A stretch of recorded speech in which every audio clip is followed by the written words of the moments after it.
I know the pressure has always been there at the all-time high for you to get bullish at the all-time high.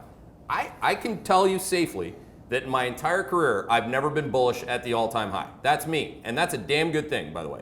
Yeah, it might be like irritating for people who have to print monthly and weekly performance. I don't have to be right on the trend. If you want me to be right every day, you can try to make me right every day, but I'm going to, direly disappoint you. I'm very disappointing because I can't call every day. But if you look at where we are within the context of price, volume, and volatility, again, last year when you're hitting the all-time high, 2130, as we were going towards it in July, it was very, you could have said everything that question says. That says, now that we're above your long-term tail level of support and the market hasn't done anything to make new all-time highs, Keith, aren't you bullish now? No. What if I would have said yes? That would have been the worst call. I'd probably have half the revenues that I have right now because I would have made a stupid call. I wouldn't have gone with the cycle. I wouldn't have gone with the research process. I would have been just like every other monkey chasing charts or performance. My performance is longer term, the structure of this company, our process and how we sell it, intermediate to long-term research. That's critical. If you want to listen to me on the immediate term, great. I'm better than a monkey on that front too. But again, if we look at the three components, price, yes, it's at an all-time high, but it was last year too. The returns associated with buying last year at the all-time high were dreadful. You would have had a 15% drawdown to the low, obviously, of February. There have been multiple 5 to 7% corrections where you're impaled. You know that, okay? So price, volume, volatility. Volatility, this is the one.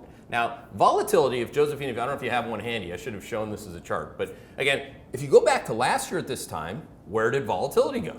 Front month volatility went to, I'll give you a wild guess, 12.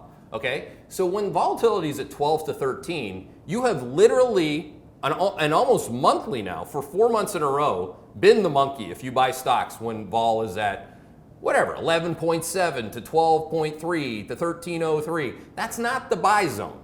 The buy zone, yes, has been when the world was teetering on collapse.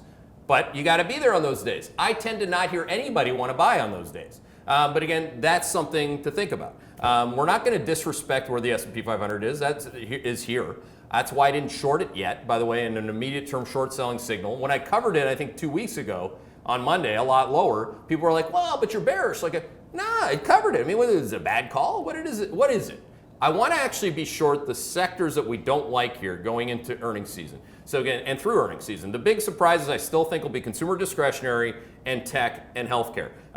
In order, I wrote this last week in real-time alerts. Number one favorite still on the bounce is financials. Number two is consumer discretionary, and number three is tech. So all those things, we have a lot of companies that have to report, and I would say from this level with 12 vol and crashing volume, that price could be a huge risk for people that are long it. I'm not long it. Yes, my risk was that I wasn't long it last week. Again, I'm telling you that I'm a certified bozo for missing that, I guess. But again, I have a longer term picture that I've been very clear and succinct about for a long period of time that I'm not going to change right here and now.